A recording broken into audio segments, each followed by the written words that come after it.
5 തലമുറകളായി നിങ്ങൾക്കൊപ്പം PRS hospital. കൂട്ടബലാത്സംഗം പ്രതി ആര്? വളരെ ഗൗരവമായൊരു ചോദ്യം പൊതുസമൂഹത്തോടും ഇവിടുത്തെ നിയമവ്യവസ്ഥയോടും ചോദിക്കുവാനാണ് ഞാൻ ഈ വീഡിയോ ചെയ്യുന്നത്.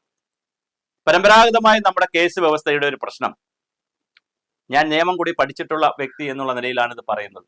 നമ്മുടെ നിയമത്തിന് സാഹചര്യ തെളിവുകളും ഡിജിറ്റൽ തെളിവുകളും അങ്ങനെ തെളിവുകൾ മാത്രമേ കോടതിക്കുള്ളൂ. കോടതിയിലിരിക്കുന്ന നീതിദേവതയുടെ കണ്ണ് കെട്ടിയിരിക്കുകയാണ്. അത് ബധിരയും മൂകയുമാണ്. അവിടെ അത് ഒരു ശുപാർശയും കേൾക്കാതെ സത്യസന്ധമായ തെളിവുകളുടെ അടിസ്ഥാനത്തിൽ മാത്രം പ്രവർത്തിക്കണം എന്നുള്ളത് കൊണ്ടാണ് അങ്ങനെ കെട്ടിയിരിക്കുന്നത്. പക്ഷേ പല കേസുകളിലും നമ്മൾ യഥാർത്ഥ പ്രതികൾ ഉൾപ്പെടെ, അല്ലെങ്കിൽ പ്രതികൾ എന്ന് പറയുന്നവർ, ആരോപിക്കുന്നവരും ഒക്കെ സാഹചര്യ തെളിവുകളുടെ കുറവ് കൊണ്ടോ സാക്ഷിയുടെ കൂറുമാറ്റം കൊണ്ടോ മാറുമ്പോൾ യഥാർത്ഥ പ്രതി ആരാണ് അതറിയുവാൻ ആ സംഭവം നടന്ന വീട്ടുകാർക്കും അവരുടെ ബന്ധുമിത്രാദികൾക്കും പൊതുസമൂഹത്തിനും അവകാശമില്ലേ? ഇതാണ് ചോദ്യം. ഞാനിങ്ങനെ ചോദിക്കാൻ കാര്യം, ഇപ്പൊ വളരെ അടുത്ത ദിവസങ്ങളിൽ ഒരു വിധി വന്നിട്ടുണ്ട്. 2010 ഏകദേശം 14 വർഷങ്ങൾക്ക് മുമ്പ് തിരുവനന്തപുരം ജില്ലയിലെ പാങ്ങോട് എന്ന് പറയുന്ന ഒരു സ്ഥലത്ത്, പാങ്ങോട് ഒരു ഓഡിറ്റോറിയം ഉണ്ട്. ഓഡിറ്റോറിയത്തിന്റെ അടുത്ത് വെച്ച് 3 പേർ, നിയാസ്, മണികണ്ഠൻ, നിസാമുദ്ദീൻ, 3 പേർ സുലോചന എന്നൊരു സ്ത്രീയെ കാറിൽ തട്ടിക്കൊണ്ട് പോവുകയും ഇതിന്റെ അടുത്ത് വെച്ച്, ഓഡിറ്റോറിയത്തിന്റെ അടുത്ത് വെച്ച് ബലാത്സംഗം ചെയ്യുകയും അവരെ കിണറ്റിലെറിഞ്ഞ് കൊല്ലുകയും ചെയ്തു എന്നാണ് case. Attingal special fast track judge PR ബിജുവിന്റെ വിധി വന്നിരുന്നു. ഒരു കാറിൽ കൊണ്ടുപോയി എന്നുള്ള ഒറ്റ തെളിവ് വെച്ചുകൊണ്ട്, അല്ലെങ്കിൽ അതൊരു സാഹചര്യ തെളിവാണ്, അത് തന്നെ സമ്പൂർണമായി പ്രതിഭാഗത്തിന്റെ വക്കീലിനും മറ്റു കാര്യങ്ങൾക്കും ഉറപ്പിച്ച് പറയാൻ കോടതിയിൽ തെളിയിക്കാൻ കഴിഞ്ഞില്ല എന്നുള്ളത് കൊണ്ട് ആ കേസ് വെറുതെ വിടുകയാണ്, പ്രതികളെ വെറുതെ വിടുകയാണ്. ഇപ്പൊ 3 പേരെ, നിയാസിനെയോ മണികണ്ഠനെയോ നിസാമുദ്ദീനെയോ വെറുതെ വിട്ടതിനോടല്ല എനിക്കുള്ള അഭിപ്രായവും പ്രതിഷേധവും എൻ്റെ പ്രതികരണവും. സ്വാഭാവികമായിട്ട് തെളിവില്ലെങ്കിൽ അവരെ വെറുതെ വിടേണ്ടി വരും. കോടതിയുടെ ജഡ്ജിയുടെ മുമ്പിൽ വേറെ മാർഗമില്ല. പക്ഷെ പ്രശ്നം അതല്ല. ആ ജഡ്ജി തന്നെ മറ്റൊരു ഉത്തരവ് കൂടി ഇടണ്ടേ? എനിക്കറിയില്ല, അതിന്റെ നിയമത്തിന്റെ നൂലാമാലകൾ നമ്മൾ അറിയേണ്ടിയിരിക്കുന്നു. അതോടൊപ്പം തന്നെ ഒരു ഉത്തരവ് കൂടി ഇടണ്ടേ? ആരാണ് ഇതിന്റെ പ്രധാന പ്രതി എന്ന് കണ്ടുപിടിക്കണം. അത് CBI വഴിയോ ക്രൈംബ്രാഞ്ച് വഴിയോ പോലീസിന്റെ ലോക്കൽ പോലീസ് വഴിയോ, തുടർന്ന് ആരാണ് പ്രതി അല്ലെങ്കിൽ പ്രതികൾ എന്ന് കണ്ടുപിടിക്കണ്ടേ? ഒരു കേസ് ഉണ്ടാകുന്നു, വീട്ടമ്മയെ 3 പേർ കൊണ്ട് തട്ടിക്കൊണ്ട് പോയിന്ന് കേസ് വരുന്നു. അവരെ ബലാത്സംഗം ചെയ്തതായിട്ട് അവരെ ശരീരത്തിൽ പോസ്റ്റ്മോർട്ടം നടത്തിയപ്പോൾ ബലാത്സംഗം ചെയ്തിട്ടുണ്ട്.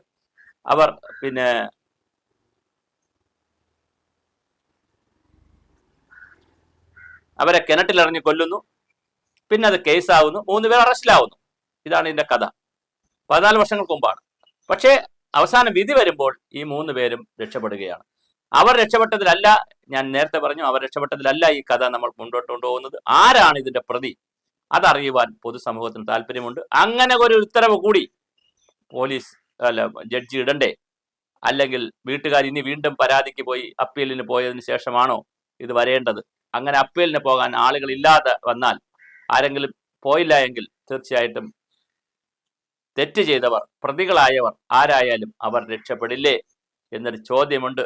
നമ്മൾ സാഹചര്യ തെളിവുകളെയും പലപ്പോഴും ഡിജിറ്റൽ തെളിവുകളും വാട്സാപ്പ് തെളിവുകളൊന്നും എടുക്കാൻ പറ്റുമെന്ന് പറയുന്ന കോടതിയുണ്ട്, പറ്റില്ല എന്ന് പറയുന്ന കേസ് ടു കേസ് വ്യത്യാസമുണ്ട്. അങ്ങനെയൊക്കെ പറയുന്ന കാലത്താണ് സാഹചര്യ തെളിവുകൾ തന്നെ സാക്ഷികൾ കൂറുമാറുന്ന കഥകൾ നമ്മൾ കേട്ടിട്ടുണ്ട്. പ്രതിഭാഗം വക്കീൽ വാദിഭാഗം വക്കീലിന് കൊണ്ട് പൈസ കൊടുക്കുന്ന കഥകൾ കേട്ടിട്ടുണ്ട്.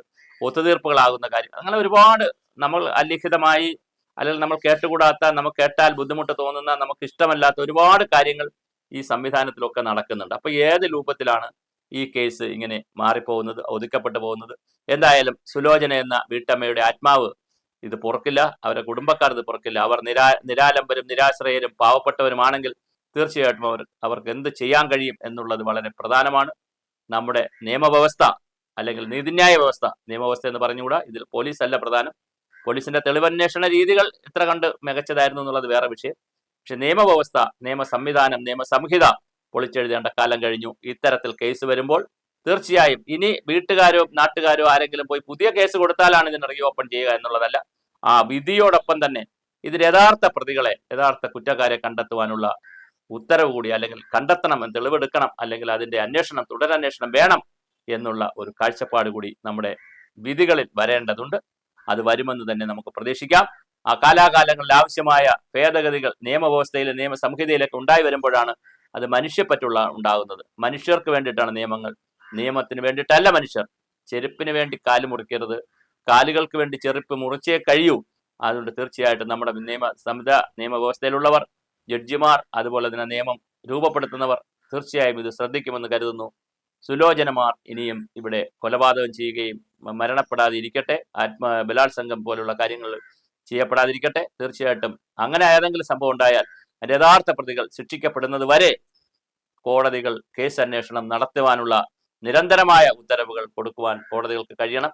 ആരെങ്കിലും കേസുമായി വന്നാൽ മാത്രമേ ഇതൊക്കെ ചെയ്യൂ എന്ന് പറയുന്ന ഒരു സ്ഥിതി മാറേണ്ടതുണ്ട്. അങ്ങനെ സുലോചനയുടെ കേസ് ഉൾപ്പെടെ എല്ലാ കേസുകളും, ഏത് കേസുകൾ ഇതുപോലെ തെളിവില്ലാതെ ആളുകളെ വിട്ടിട്ടുണ്ടോ അതെല്ലാം വീണ്ടും പുനരന്വേഷിക്കേണ്ടതാണ്.